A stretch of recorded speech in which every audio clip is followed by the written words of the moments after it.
비 오는 밤 다리 밑에서 버려진 아기를 발견했습니다. 딸 둘도 벅찬 과부였지요. 쌀 한 마리 귀한 집이었습니다. 그런데 이상했습니다. 아기를 안는 순간 울음이 뚝 그쳤습니다. 그리고 이 아이는 사람의 운명이 보였습니다.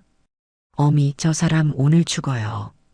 과부는 그날 밤 한 아기를 그냥 지나치지 않았습니다.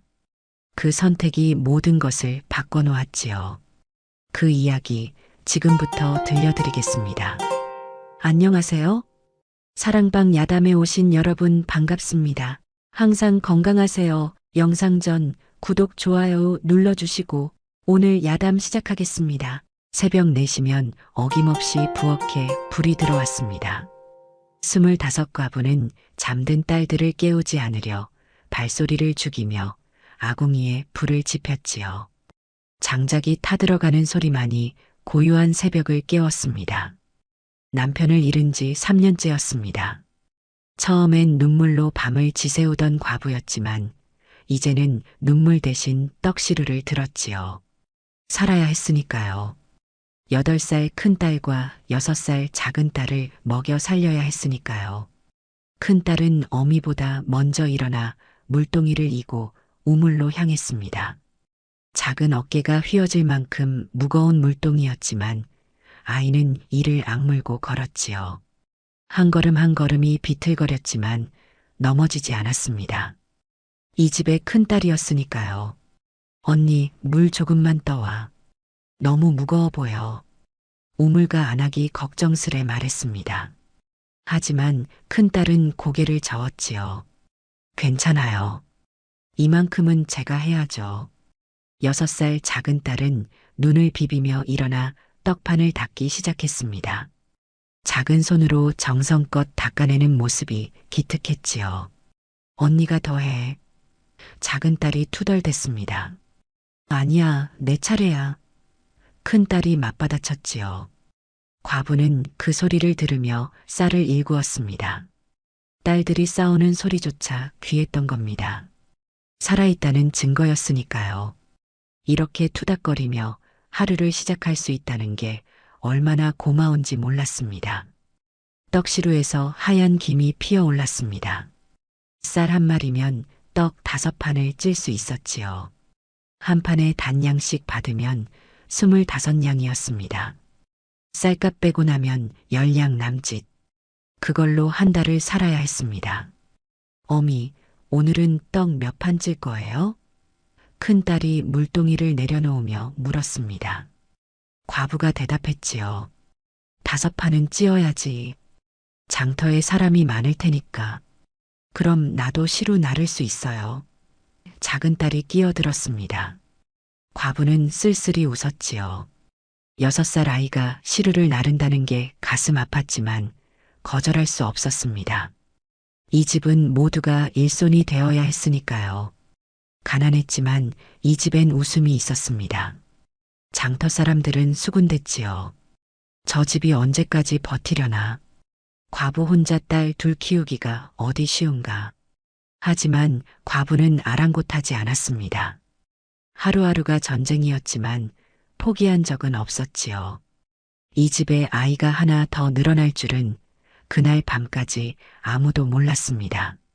다리 밑에서 들려온 울음. 그날 장터는 유난히 붐볐습니다. 떡 5판이 해지기 전에 다 팔렸지요. 과부는 흐뭇한 마음으로 빈 시루를 덮었습니다. 오늘은 쌀도 좀 넉넉히 살 수 있겠구나. 해가 지자 먹구름이 몰려왔습니다. 과부는 서둘러 짐을 챙겼지요. 장터 사람들도 하나둘 자리를 걷었습니다. 비 오겠소. 빨리 가시오. 빗방울이 하나둘 떨어지기 시작했습니다. 과부는 빈 시루를 이고 집으로 향했지요. 다리를 건너야 했습니다. 평소엔 십리길이 멀지 않았지만 비가 오는 날엔 달랐습니다. 다리 한가운데쯤 왔을 때였습니다. 이상한 소리가 들려왔지요. 처음엔 바람 소리인 줄 알았습니다. 하지만 귀를 기울이자 분명했습니다. 아기 우는 소리였지요. 설마. 과부는 걸음을 멈췄습니다. 빗방울은 점점 굵어졌지요. 소리는 다리 밑에서 들려왔습니다. 과부는 시루를 내려놓고 다리 난간으로 다가갔습니다. 어둠 속에서 희미하게 보퉁이 하나가 보였습니다. 울음소리는 점점 더 커졌지요. 가슴이 철렁했습니다. 누가 아기를 버렸단 말인가? 과부는 망설였습니다. 딸 둘도 벅찬데 아기를 더 거둔다는 게 말이나 되는 일이었을까요? 쌀 한 마리 귀한 집이었습니다. 하루하루가 빠듯했지요. 발을 돌리려 했습니다. 하지만 발이 떨어지지 않았지요. 울음소리가 귓가에 맴돌았습니다. 비는 이미 억수같이 쏟아지고 있었습니다. 이러다 아기가 죽겠구나. 과부는 빗속을 헤치고 다리 밑으로 내려갔습니다. 진흙탕을 미끄러지며 내려갔지요. 젖은 보퉁이를 들추자 갓난 여자아이가 온몸이 젖은 채 울고 있었습니다.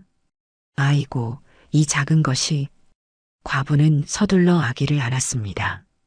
그 순간 신기한 일이 벌어졌지요. 그토록 울던 아이가 뚝 그쳤습니다. 아기는 과부를 똑바로 쳐다봤습니다. 어둠 속에서도 또렷한 눈빛이었습니다. 마치 과부를 알아보는 것 같았지요. 과부는 젖은 아기를 품에 꼭 안았습니다. 누가 너를 이런 곳에? 말끝을 흐렸습니다. 비는 더욱 거세게 쏟아졌습니다. 과부는 치맛자락으로 아기를 감싸며 다리를 기어 올랐지요. 시루는 그대로 두고 왔습니다. 지금은 아기가 먼저였습니다. 집까지 뛰었습니다. 빗속을 헤치며 뛰고 또 뛰었지요. 아기가 식을까봐, 떨까봐 두려웠습니다. 그날 밤 과부는 아기를 놓고 가지 못했습니다. 과부가 젖은 몸으로 문을 열고 들어서자 큰딸이 깜짝 놀라 달려왔습니다. 어미, 그러다 품속의 아기를 보고 멈칫했지요. 어미, 그 아기는 뭐예요? 작은 딸도 눈을 동그랗게 뜨고 달려왔습니다. 어디서 났어요? 우리 동생이에요? 과부는 잠시 아무 말도 하지 못했지요. 떡 한 시루도 귀한 집이었습니다. 식구를 더 드린다는 게 쉬운 일은 아니었지요. 하지만 아기를 보는 순간 마음이 정해졌습니다. 내버려 둘 수 없었습니다. 이 아이는 과부가 입을 열었습니다. 오늘부터 우리 식구다. 큰딸이 물었지요. 그럼 우리 동생이에요? 과부가 고개를 끄덕였습니다. 그래, 너희 막내 동생이야. 큰딸은 아무 말 없이 자기 이불을 꺼내왔습니다. 추우면 안 되잖아요. 작은 딸은 자기가 아끼던 헝겊 인형을 아기 옆에 놓아줬지요. 같이 자. 무섭지 않게. 과부는 젖은 옷을 벗기고 아기를 닦아줬습니다. 물을 데워 조심스레 씻겼지요. 아기는 신기하게도 울지 않고 가만히 있었습니다. 마치 이 집이 자기 집인 것처럼 편안해 보였지요. 어미, 이 아기 이름은 뭐예요? 작은 딸이 물었습니다. 과부는 잠시 생각했지요. 글쎄다. 이름이 있었을까? 큰딸이 말했습니다. 우리가 지어주면 되잖아요. 그날 밤 좁은 방에 네 식구가 누웠습니다. 큰딸의 고른 숨소리, 작은 딸의 작은 코 고는 소리, 아기의 새근거림, 그리고 과부의 한숨 섞인 숨소리가 어우러졌지요. 과부는 천장을 보며 생각했습니다. 이게 옳은 일일까? 내일부터 입이 하나 더 늘었습니다. 쌀도 더 필요할 것이고 옷도 지어야 할 것이었지요. 하지만 후회는 없었습니다. 이 집에는 네 개의 숨소리가 함께 잠들었습니다. 석 달이 지났습니다. 아기는 쑥쑥 자랐지요. 과부는 새벽마다 일어나 떡을 찌고 낮에는 아기를 업고 장터로 나갔습니다. 큰딸과 작은딸은 아기를 무척 아꼈지요. 막내야, 언니가 왔다.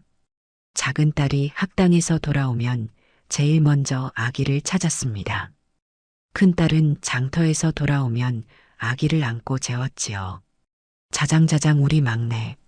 하지만 아기는 보통 아이들과 달랐습니다. 유난히 사람 얼굴을 오래 들여다봤지요. 울다가도 과부가 안으면 신기하게 멈췄습니다. 다른 사람이 안으면 울었지만 가족이 안으면 조용했지요. 첫돌이 되던 날이었습니다. 과부는 백설기를 쪄서 이웃에 돌렸지요. 딸이지만 첫돌은 해줘야지. 장터 사람들이 축하해줬습니다. 잘 크고 있구려. 돌잔치상에 실과 붓과 돈을 놓았습니다. 아기는 한참을 보더니 실을 잡았지요. 오래 살겠네. 사람들이 웃으며 말했습니다. 그런데 이상한 일이 벌어졌습니다. 아기가 중얼거렸지요. 이 집, 늦게 웃어요. 사람들이 깜짝 놀라 아기를 봤습니다. 지금 뭐라고 했소? 과부도 놀라 아기를 내려다봤습니다. 뭐라고 했니? 하지만 아기는 더 이상 말하지 않았지요. 큰딸은 장난스럽게 말했습니다. 우리 막내 말이 빨라요. 하지만 작은 딸은 고개를 저었지요. 아니야. 뭔가 이상해. 똑똑한 거야. 과부는 가슴이 두근거렸습니다. 평범한 아이가 아닐지도 모른다는 생각이 들었지요. 그날 이후로 아기는 더 이상한 말을 했습니다. 아기가 3살이 되자 말이 트였습니다.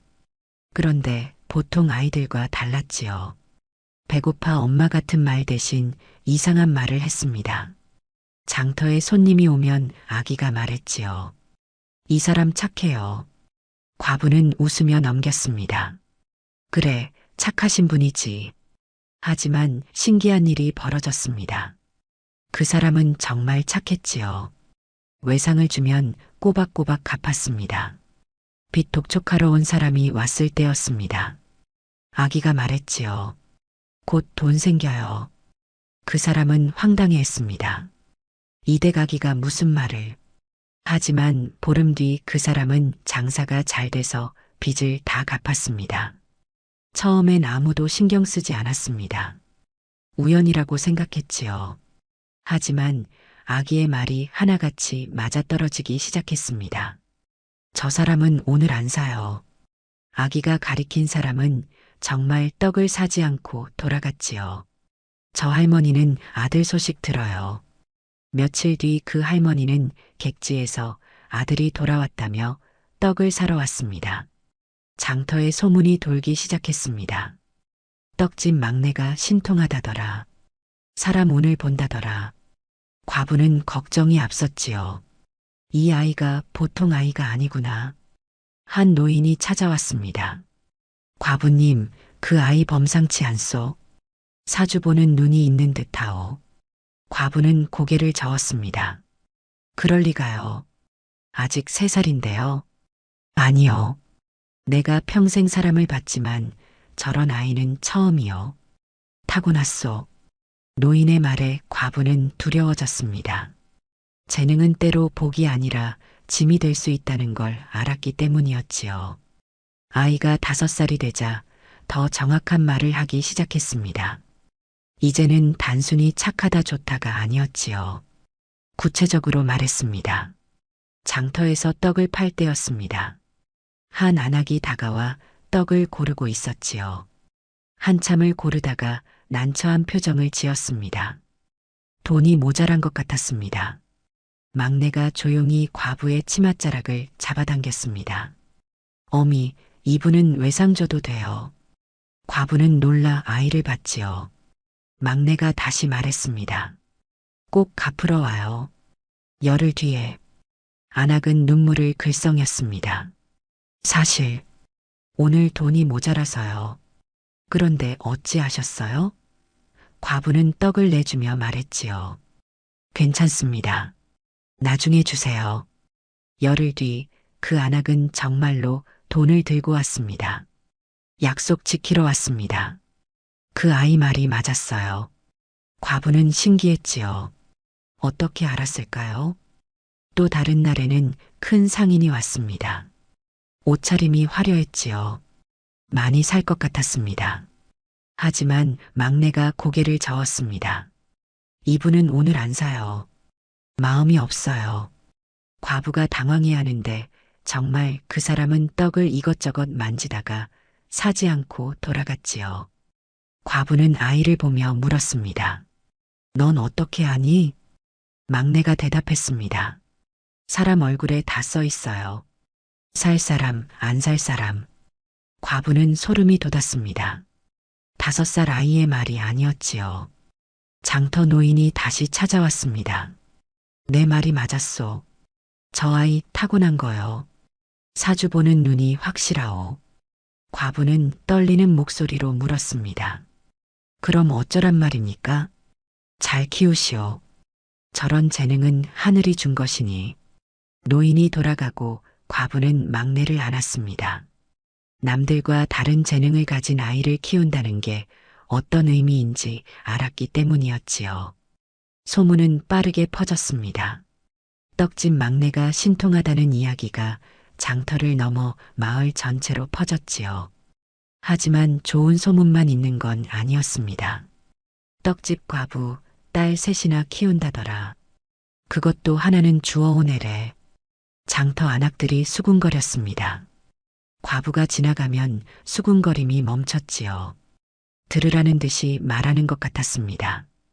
딸 셋이면 집안 망한다는데 버려진 애는 나중에 탈 난다더라. 과부는 이런 말들을 들었습니다. 웃으며 넘기려 했지만 가슴이 쓰렸지요. 어느 날은 장터에서 노골적인 말을 들었습니다.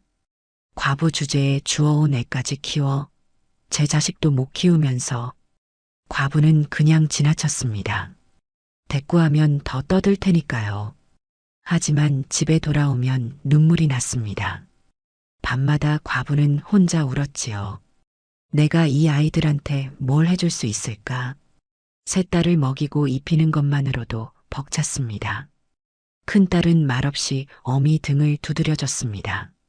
이제 11살이 된 큰딸은 어미의 마음을 알았지요. 어미 괜찮아요. 우리 잘 살고 있잖아요. 작은 딸은 일부러 우스운 흉내를 내며 웃겼습니다. 어미 나 좀 봐요. 이게 뭐게요? 막내는 조용히 과부의 손을 잡았습니다. 어미 울지 마세요. 그러고는 또렷하게 말했지요. 아직 복 남았어요. 이 집은 나중에 웃어요. 과부는 아이를 안으며 생각했습니다. 세상이 뭐라 해도 이 아이들은 소중했지요. 딸이든 아들이든 낳은 자식이든 주워온 자식이든 모두 한 집 식구였습니다. 우린 괜찮을 거다. 과부는 스스로에게 다짐했습니다. 세상의 말보다 이 아이들의 웃음이 더 중요했지요. 하지만 세상은 쉽게 놔주지 않았습니다. 막내의 소문이 퍼지자 사람들이 찾아왔습니다. 떡을 사러 오는 게 아니었지요. 아이를 시험하러 왔습니다. 떡집 막내가 사주를 본다더니 한번 보자. 한 남자가 건방지게 말했습니다. 우리 집은 언제 잘 돼요? 막내는 한참을 남자를 보다가 고개를 저었지요. 그건 안 봐요. 남자가 비웃었습니다. 못 보는 거지? 그냥 아는 척하는 거 아니요? 과부가 나섰습니다. 손님, 아이가 싫다는데 그만 가세요. 남자는 코웃음 치며 돌아갔지요. 또 다른 사람이 왔습니다. 눈물을 글썽이는 안악이었지요. 아들은 언제 보오? 시어머니가 아들 낳으라고 구박해요. 막내는 조용히 대답했습니다. 그것도 안 봐요. 안악이 울먹였습니다. 왜요? 제발 좀 봐주세요. 과부가 놀라서 막내를 봤습니다. 왜 안 보니? 저 아주머니 딱 하시잖니. 막내는 어미를 똑바로 보며 말했지요. 사주가 사람을 겁주면 안 돼요. 울게 되는 사주는 안 봐요. 그 말에 안악은 더 크게 울었습니다. 그럼 제 사주가 안 좋다는 거예요? 막내가 고개를 저었지요. 아니요. 그냥 말하면 안 되는 거예요. 사람들은 실망하며 돌아갔습니다. 과부는 걱정이 됐지요.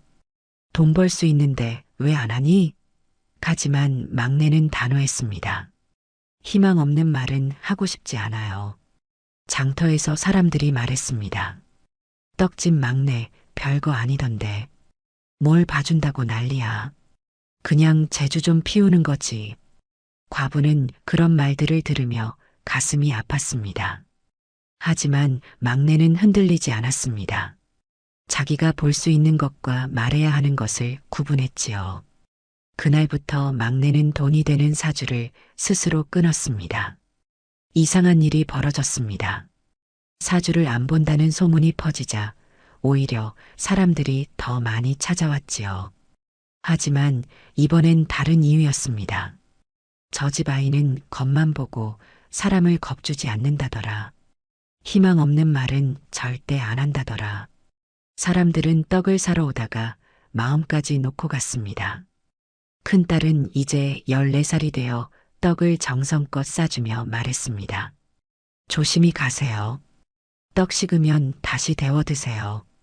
작은 딸은 12살이 되어 장터 이야기를 듣고 웃어줬지요. 그래서요? 그 다음엔 어떻게 됐어요? 막내는 이제 7살이 되어 필요한 말만 조용히 했습니다. 모든 사주를 보지 않았지요. 정말 필요한 것만 말했습니다. 한 할머니가 찾아왔습니다. 우리 손자가 벼슬길에 오를까요? 공부는 잘하는데 급제를 못해서요.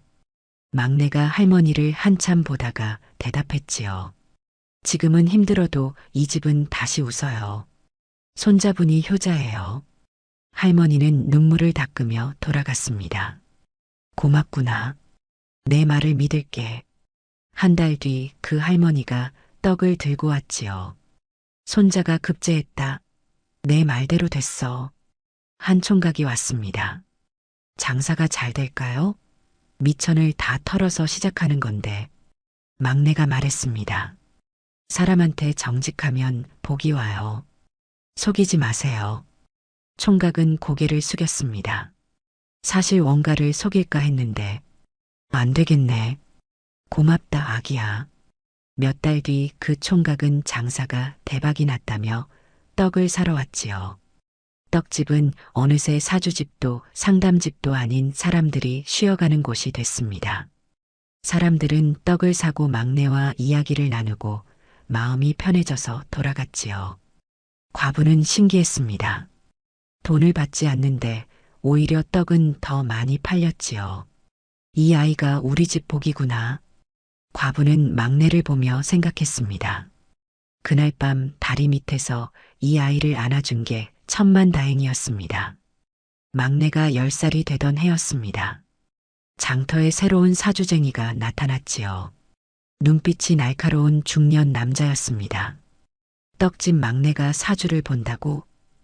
그 남자가 비웃었습니다. 10살짜리 계집애가 뭘 안다고. 장터 사람들이 수군거렸지요. 저 사람 유명한 사주쟁이래. 멀리서 왔대. 남자는 떡집으로 찾아왔습니다. 아이를 좀 보자. 과부가 막았지요. 무슨 일로 오셨소? 남자가 말했습니다. 사주쟁이끼리 겨뤄보려고. 막내가 나왔습니다. 남자를 똑바로 보더니 고개를 저었지요. 저는 사주쟁이가 아니에요. 그냥 보이는 걸 말할 뿐이에요. 남자가 코웃음 쳤습니다. 그럼 나를 봐라. 뭐가 보이나? 막내는 한참을 남자를 보다가 입을 열었습니다. 아버지를 원망하고 계세요. 아버지가 당신을 버렸다고 생각하세요. 남자의 얼굴이 굳었지요. 하지만 아버지는 당신을 사랑했어요. 어쩔 수 없었어요. 막내가 계속 말했습니다. 남자는 몸을 떨기 시작했지요. 그만해. 과부가 막내를 안았습니다. 그만하거라. 남자는 비틀거리며 돌아갔습니다. 그런데 마을 사람들이 수군거렸지요. 떡집 막내가 저 사람을 울렸대. 버릇없이 남의 아픈 데를 건드렸대. 소문은 나쁘게 퍼졌습니다. 저 아이 위험해. 남의 속을 들여다보는 게 좋은 건 아니지. 과부는 걱정이 됐습니다. 이 아이의 재능이 화가 될까봐 두려웠지요. 그날 밤이었습니다. 막내가 처음으로 크게 울기 시작했지요. 평소에 울지 않던 아이였기에 과부는 깜짝 놀랐습니다. 어미, 막내가 눈물을 흘리며 말했습니다. 사람들 인생이 다 보여요. 아픈 것도 슬픈 것도 화나는 것도 다 보여요. 아이는 떨고 있었지요. 너무 무거워요. 이 사람은 곧 아파요. 저 사람은 돈을 잃어요. 또 어떤 사람은 가족이 떠나요. 막내가 울먹였습니다. 다 보이는데 말할 수가 없어요. 말하면 사람들이 무서워해요. 과부는 아이를 꼭 안았습니다. 그럼 보지 마라. 아이의 등을 토닥이며 말했지요. 떡만 먹고 아이답게 살아라. 사주 같은 거 보지 마. 막내가 울먹이며 물었습니다. 그럼 저는 왜 이 눈을 가졌어요? 왜 하필 저예요? 과부는 잠시 생각했습니다. 뭐라고 대답해야 할까요? 사람을 살리라고 준 거다. 과부가 말했지요. 내가 보는 게 다 나쁜 것만은 아니잖니. 좋은 것도 보고 희망도 보잖니. 막내가 고개를 끄덕였습니다. 하지만 힘들면 내려놔도 된다. 내가 행복한 게 제일 중요해. 과부가 아이를 꼭 안았습니다. 큰딸과 작은딸도 다가와 막내를 안아줬지요. 우리가 있잖아. 큰딸이 말했습니다. 혼자가 아니야. 작은딸이 손을 잡아줬습니다. 우리는 내가 뭘 봐도 무섭지 않아. 그날 밤 이후로 막내는 달라졌습니다. 모든 사주를 보지 않고 필요한 것만 봤지요. 이건 꼭 말해야 해라고 생각되는 것만 입 밖에 냈습니다. 과부는 안심했습니다. 아이가 재능에 짓눌리지 않고 스스로를 지킬 줄 안다는 걸 알았기 때문이었지요. 하지만 세상은 그렇게 호락호락하지 않았습니다. 막내가 12살 되던 해봄이었습니다. 장터에 젊은 사내가 왔지요. 새 장사를 시작한다며 미천을 들고 왔습니다. 막내가 그 사내를 보는 순간 얼굴이 하얘졌습니다. 어미, 막내가 과부의 옷자락을 잡아당겼지요. 저 사람 오늘 죽어요. 과부가 깜짝 놀라 막내를 봤습니다. 뭐라고? 막내가 떨리는 목소리로 말했습니다. 장터 끝나고 다리 건너다가 떨어져요. 말려야 해요. 과부는 망설였습니다. 말을 꺼내야 할까요? 하지만 막내의 눈빛이 간절했지요. 어미 제발이요. 저 사람 살려야 해요. 과부는 용기를 내어 사내에게 다가갔습니다. 저기 손님. 사내가 돌아봤지요. 네. 과부가 말했습니다. 오늘 다리 건너실 때 조심하세요. 사내가 웃었습니다. 무슨 말씀이세요? 과부가 다시 말했지요. 그냥 조심하세요. 특히 해질 무렵에. 사내는 이상하다는 듯 고개를 갸웃하며 갔습니다. 해가 지고 장터가 파할 무렵이었습니다. 막내가 달려갔지요. 저 아저씨. 사내는 다리를 건너려던 참이었습니다. 막내가 소리쳤습니다. 거기서 멈추세요.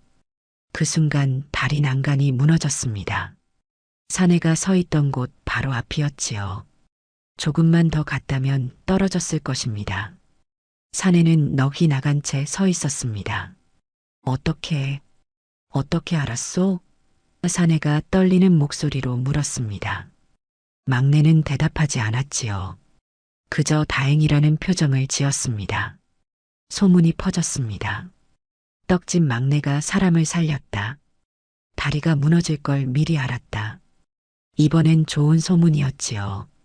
사람들은 막내를 다시 보기 시작했습니다. 사내를 구한 일 이후로 마을 분위기가 바뀌었습니다.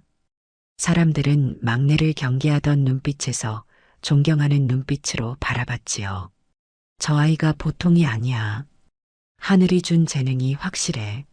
장터 사람들이 말했습니다. 막내를 시험하던 사람들도 이제는 조심스레 다가왔지요. 한 상인이 찾아왔습니다.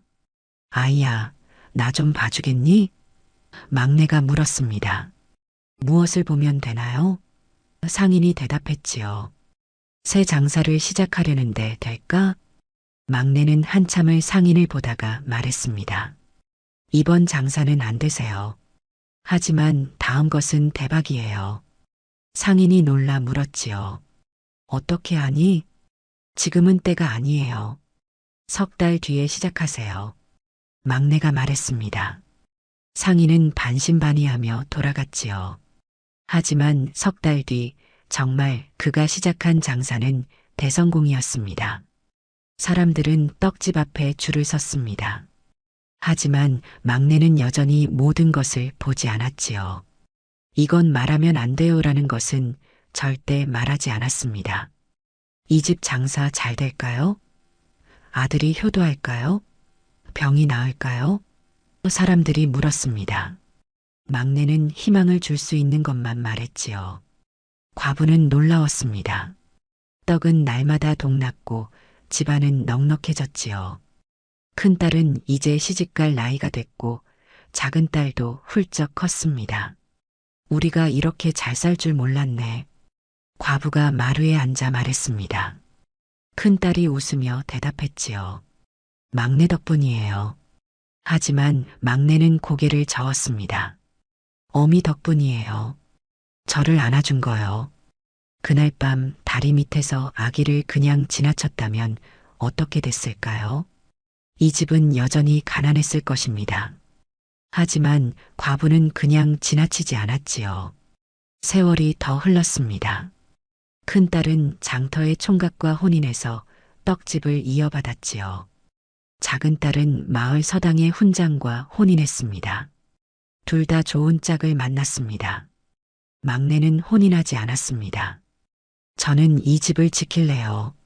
막내가 말했지요. 과부는 안쓰러웠습니다. 넌 시집 가야지. 하지만 막내는 고개를 저었습니다. 어미가 저를 안아줬잖아요. 이제 제가 어미를 안아줄 차례예요. 막내가 어미 손을 잡았습니다. 과부는 눈물이 났지요. 떡집은 이제 장터에서 제일 가는 가게가 됐습니다. 사람들은 떡을 사러 오고 때로는 막내에게 조언을 구하러 왔지요. 하지만 막내는 여전히 신중했습니다. 팔자보다 사람 마음이 먼저예요. 막내는 사람들에게 늘 이 말을 했습니다. 운명은 정해진 게 아니에요. 마음먹기에 달렸어요. 한 젊은이가 물었습니다. 그럼 당신은 운명을 믿지 않소? 막내가 대답했지요. 믿어요. 하지만 운명도 마음으로 바꿀 수 있어요. 어느 날 그 옛날 사주쟁이가 다시 찾아왔습니다. 세월이 많이 흘러 노인이 되어 있었지요. 그때 미안했소. 내 말이 다 맞았어. 아버지를 용서했소? 막내가 물었습니다. 노인이 고개를 끄덕였지요. 내 덕분이요. 아버지 무덤에 다녀왔소. 막내가 웃으며 말했습니다. 잘하셨어요. 과부는 이 모든 걸 보며 생각했습니다. 진짜 복이 뭘까요? 돈일까요? 명예일까요? 아니었습니다. 이렇게 함께 웃으며 사는 게 복이었지요. 과부가 환갑을 맞이한 날이었습니다. 딸 셋이 모두 모였지요. 큰 딸은 손주를 데리고 왔고 작은 딸은 남편과 함께 왔습니다. 막내는 환갑상을 차렸지요. 마을 사람들이 모두 모였습니다. 과부님 환갑을 축하하오. 떡집이 작아서 사람들이 마당까지 가득 찼습니다. 과부는 감격했지요. 제가 이렇게 오래 살 줄 몰랐습니다. 과부가 눈물을 닦으며 말했습니다. 딸 둘 키우는 것도 벅찼는데 하나를 더 거뒀지요. 많은 분들이 말렸습니다. 딸 셋이면 망한다고 했지요. 주워온 애는 탈 난다고 했습니다. 과부가 막내를 보며 웃었습니다. 하지만 이 아이가 우리 집 복이었습니다. 막내가 어미 곁에 앉아 손을 잡았습니다. 어미가 저를 안아준 그날 제 팔자가 바뀌었어요. 아니, 우리 모두의 팔자가 바뀌었어요. 장터 노인이 말했습니다. 과부님, 그날 밤 다리 밑을 그냥 지나쳤다면 어땠을까요? 과부가 대답했지요. 생각하기도 싫습니다. 이 아이 없는 우리 집은 상상할 수 없어요. 큰딸이 떡을 내오며 말했습니다. 어미, 이제 편히 쉬세요. 저희가 있잖아요. 작은 딸이 거들었지요. 저희가 모시겠습니다. 막내가 웃으며 말했습니다. 저도요. 노년이 된 과부는 마루에 앉아 딸 셋을 바라봤습니다. 나는 사주를 몰랐다. 과부가 중얼거렸지요. 그저 울고 있는 아이를 안아줬을 뿐이다. 그게 전부였다. 그게 제일 큰 복이었어요, 어미. 큰딸이 말했습니다. 우리가 증거예요. 작은딸이 웃으며 거들었지요. 막내는 어미 곁에 더 바짝 앉았습니다. 팔자보다 강한 게 뭔지 아세요? 막내가 사람들에게 말했습니다. 사랑이에요. 어미가 보여준 사랑이 우리 집 팔자를 바꿨어요. 이 집의 웃음은 끊이지 않았습니다. 사람들은 말했지요. 저 집은 복이 많다. 하지만 진짜 복은 하늘이 준 게 아니었습니다. 버려진 아이를 버리지 않은 어미의 마음, 그것이 이 집을 지켜낸 힘이었습니다. 그날 밤 비 오는 다리 밑에서 시작된 인연이 한 집안의 운명을 바꿔놓았지요. 과부는 생각했습니다. 만약 그날 밤 그냥 지나쳤다면 어땠을까요? 아마 평생 후회하며 살았을 것입니다. 하지만 한 아기를 그냥 지나치지 않았습니다. 그 선택이 모든 것을 바꿔놓았지요.